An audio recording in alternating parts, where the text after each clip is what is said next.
il y a un point sur lequel je veux attirer votre attention parce que c'est un point extrêmement important de notre travail et c'est un point qui est implicite dans tout le développement que je vais faire après.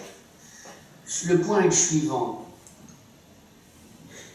Une partie fondamentale du compte transfert dépend du modèle que nous avons du fonctionnement psychique du patient.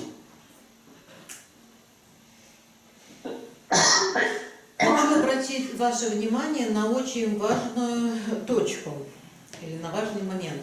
И этот момент следующий. Очень важная часть, значительная часть контртрансфера зависит от модели психического функционирования пациента, но от той модели, которая есть у нас в голове. Et nous réagissons, y compris dans nos réactions affectives, dans ce qui peut se passer en nous, en fonction de la manière dont nous interprétons, la fonction de cette théorie du modèle que nous avons de nos patients.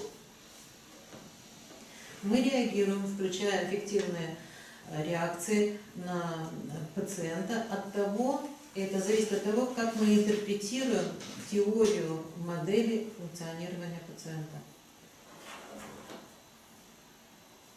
Je suis directeur de l'Institut de psychanalyse de Lyon et, comme tel, je dois donc former les jeunes psychanalystes. Et quand je forme les jeunes psychanalystes, j'essaie de les faire travailler sur cette question. Donc je leur ai fourni un texte qui est sorti dans l'année, un recueil qui s'appelle l'année psychanalytique internationale.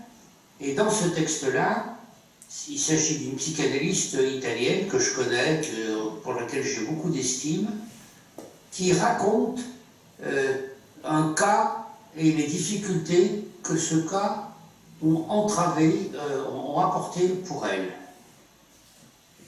Я являюсь директором Института психоанализа города Лион, и я готовлю молодых специалистов в области психоанализа. И я им даю текст из Международного журнала по психоанализу. Там есть статья итальянского психоаналитика, и опубликован случай этого аналитика я очень уважаю. В этом случае она, скорее всего, это женщина-психоаналитик, говорит о тех сложностях, с которыми она сталкивалась в клинике. Alors elle commence son article en disant c'est un patient borderline et voilà comment fonctionnent les patients borderline et là elle fait 3 pages de description de son modèle du fonctionnement psychique des patients borderline. Et après elle commence à raconter le cas. Начинается статья с того, что она пишет. Это случай borderline, вот как функционируют пациенты borderline, и на 4 страницах она описывает функционирование пациентов borderline, и только после этого она начинает писать о пациенте. Et alors elle interprète, elle travaille avec ce patient, avec ce modèle, et ça ne marche pas du tout. Et plus elle va, plus elle continue dans la même lignée, et moins ça marche. Она интерпретирует таким образом функционирование своего пациента, она описывает работу, описывает, что работа совершенно не идет, она продолжает его рассматривать, что он так именно функционирует, и работа по-прежнему никак не двигается, не идет. Et alors, c'est quelqu'un de très honnête et elle raconte comment elle est en échec en quelque sorte avec ce patient-là et elle nous explique comment elle a compris. Alors, elle est plutôt d'obédience kleinienne, bionienne, donc elle travaille avec l'idée que c'est une identification projective, que ce qu'elle ressent, c'est ce que le patient lui fait sentir, enfin, etc., etc. Et ça ne marche pas du tout. C'est un échec. Она очень честный психоаналитик, поэтому она открыто говорит о своей неудаче в работе.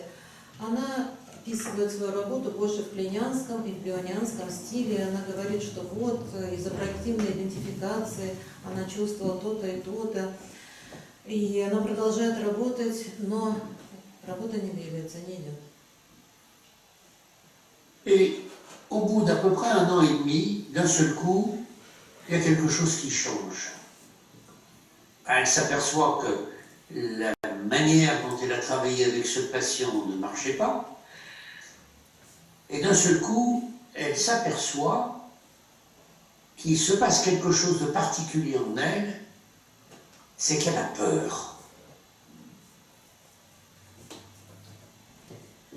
Через 1,5 года она замечает, что что-то изменилось. Она продолжает по-прежнему замечать, что манера работы не подходит, но вдруг она чувствует, что что-то внутри нее изменилось. И именно она уловила страх. Ей страшно.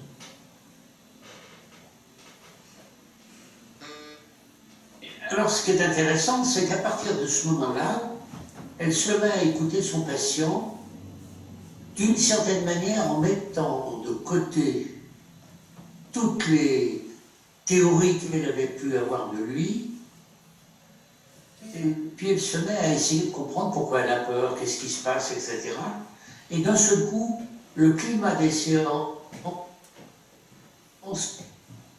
on peut dire que le vrai travail d'éthique commence à ce moment-là, au moment où elle a accepté de modifier sa représentation de ce qui s'est passé chez le patient, qui était une représentation extrêmement négative du fonctionnement psychique des patients borderline, et elle est passée à une représentation beaucoup plus en intégration d'un certain nombre de données de l'histoire du patient, et la cure a pu véritablement commencer.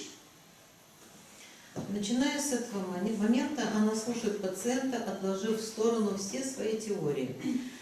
И вместо теорий она теперь думает о том, откуда этот страх, почему она испытывает страх, и начинает пытаться, по крайней мере, анализировать это. И в результате она изменила репрезентацию о пациенте, которая была у нее. У нее была стойкая репрезентация о том, что это пациент borderline. И у нее была очень негативная установка, очень негативное представление о пациентах borderline. Когда она отложила все эти теории в сторону, она уже слушала не пациента borderline, а историю определенного человека.